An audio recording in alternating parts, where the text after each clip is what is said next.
tea and worship with you. I learned some new songs today, so that was awesome. My name is Jessie Anderson. I'm the Executive Director of Options Care Center Pregnancy Resources in Jamestown, and I'm going to tell you a little bit about what we do and why we do it. One of the biggest challenges of working at Options Care Center is when our clients don't realize their worth. I firmly believe that if a woman can't see the value in herself, she won't be able to see the value in her unborn child. This is why our theme for this year is Know Your Worth, Then Add Tax. So how much is this worth? You can answer. $10, okay. How do you know?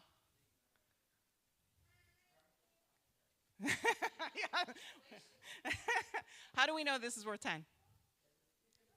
Because it says so on the thing, right on the paper.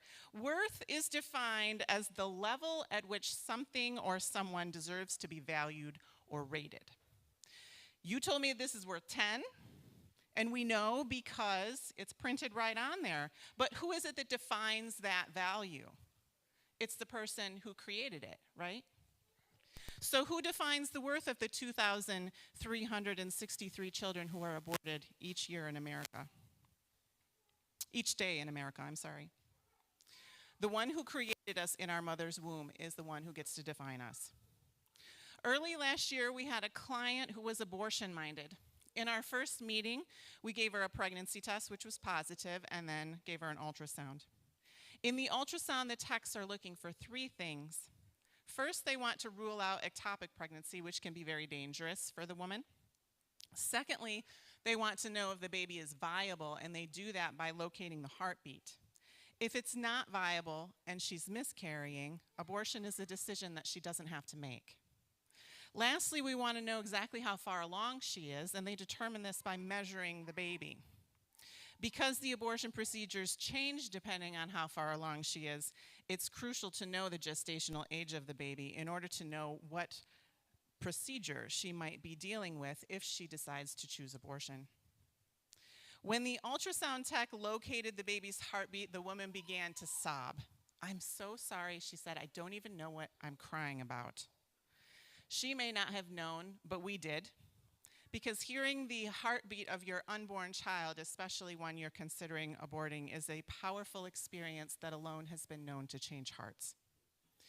After the ultrasound, I met with her, and I went over the abortion procedures, answering any questions that she had. And during our conversation, she told me that she was a practicing Christian. Christians account for 54% of women seeking abortions. Thankfully, God was speaking, and I was listening. You see, normally I sleep really heavily, but that night God had awoken me 4 times to pray for this woman. I asked her if I could share something personal, and she said yes. And I told her that God had woken me up to pray for her. That was when she totally lost it, and tears streamed down her face, and she could barely get the words out. "What did he say?" she said. I told her I wasn't hearing audible voices, but that I was praying for her strength, and that she would feel God's presence and know his love for her and her baby. Still sobbing, she said, "I prayed that God would send me somebody who could help me. And I'm humbled that God chose me to be that person." With a bit of support and knowing how much God loved her and her baby, she chose life for that baby. God rewrote her story in a moment because she was willing to give him back the pen. Not only that, but he added a bit of irony, and this is my favorite part. The ultrasound tech had told her they would be willing to do another ultrasound so that she could hear the heartbeat again. I asked her when that scheduled abortion was. What if we take something bad and turn it into something good? So we scheduled her second ultrasound for the exact time that abortion was supposed to be. In that moment, I watched as God took back the ground Satan had stolen in her life. This is what spiritual warfare looks like, and I could feel God smiling as we internally pumped our fists at his victory. You see, she didn't realize her worth in God's eyes. She meant so much to him that he woke me up multiple times in the night to pray for her, somebody that I'd never actually met. He arranged the ultrasound techs who volunteer for us to be available on that day. He'd arranged for the decades of support for Options Care Center, allowing us to provide these services. He loves her so much that he began arranging her story nearly 40 years ago, long before she was born, when he put a passion and a vision into the hearts of our founders, prompting them to open the pregnancy center. He did this for her because he sees her worth. He gave her her worth. Over a year from our first meeting, this client popped in asking to speak to me. And this can be a little nerve-wracking at times because we never know exactly what people might say. But she brought in a beautiful plant and a thank you balloon and her little baby boy. And she gave me a hug and said, he wouldn't be here if it weren't for you. It was a humbling experience that still brings tears to my eyes, that God would choose me to show his love for her.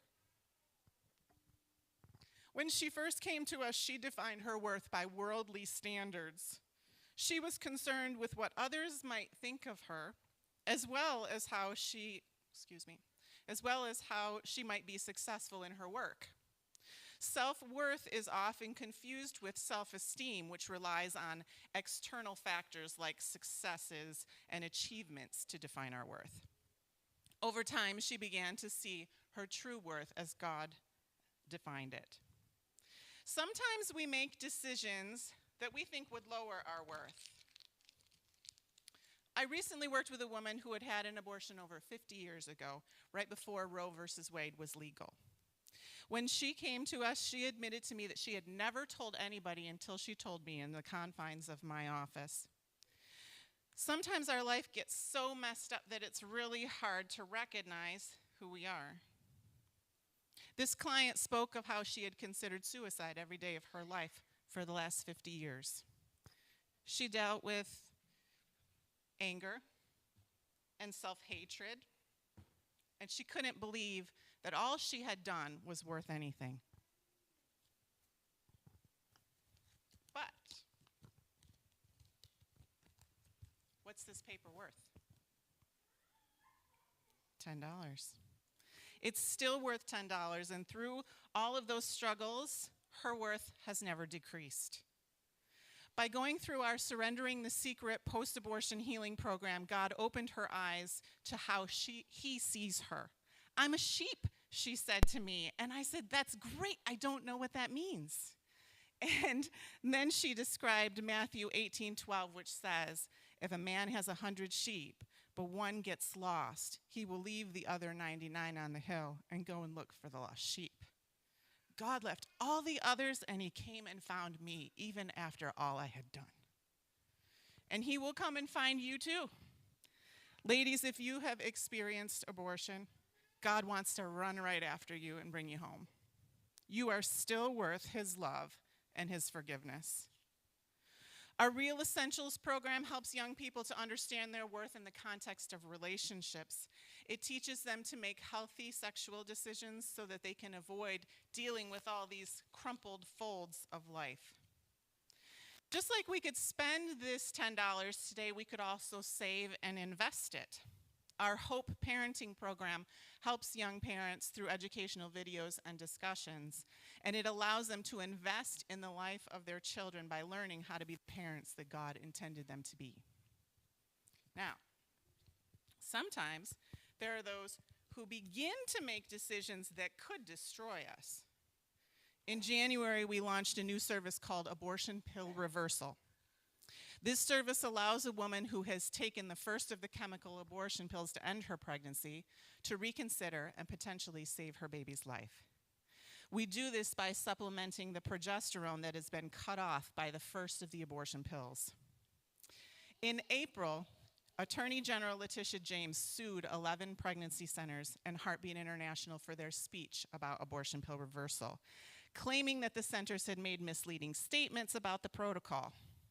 As a result, Options Care Center joined with NIFLA and another pregnancy resource center and retained Alliance Defending Freedom to sue the Attorney General for our freedom of speech and religion in relation to abortion pill reversal. We want to make sure that any of our clients who have taken the first of the abortion pills knows that they can change their mind and they have the potential to save their babies. We know that what the enemy intends for evil, God turns for good. And this has already been proven because more people know about abortion pill reversal because of these multiple state cases than ever before. Thankfully, God stops us in the middle of our mistakes sometimes. Let's see if I can get this off. And he puts us back together.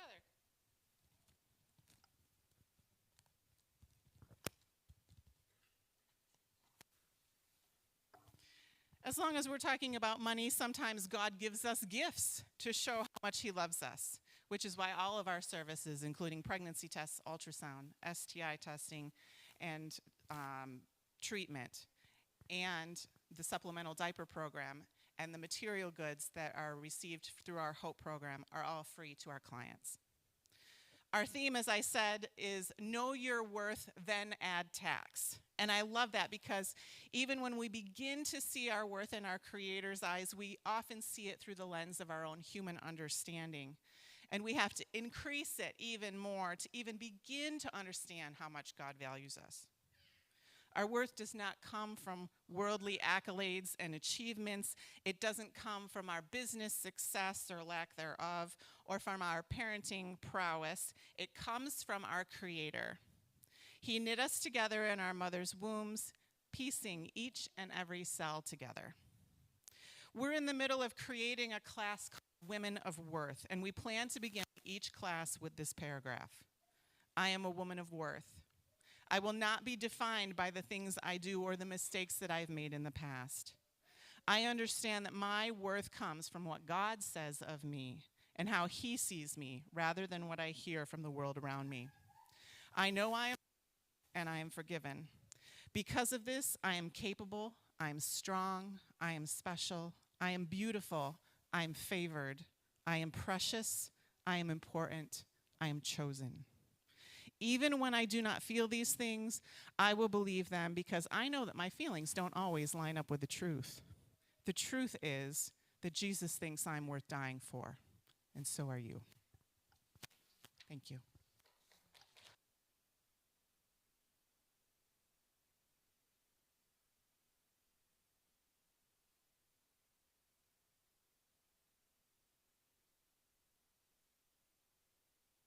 So much, Jesse. At this time, the children are dismissed to go downstairs to their classes. I don't know about you, but I personally love that we get the background track of children's laughter while listening to hearing about how women and children have value from God, and we get to hear that value while she was speaking. If you're not aware, every Christmas when we've done the cradle fundraiser and the baby bottle that we put the change in, that is going to Options Care Center. That is one way in which we get to help provide for that ministry and help to support them. Another way, on the table you'll see information for their Walk for Life that is coming up. In October. And if you're interested in that, again, those are out on the table next to the offering box. And then please feel free to talk to Jessie after the service and take a look at the display that she's got out there.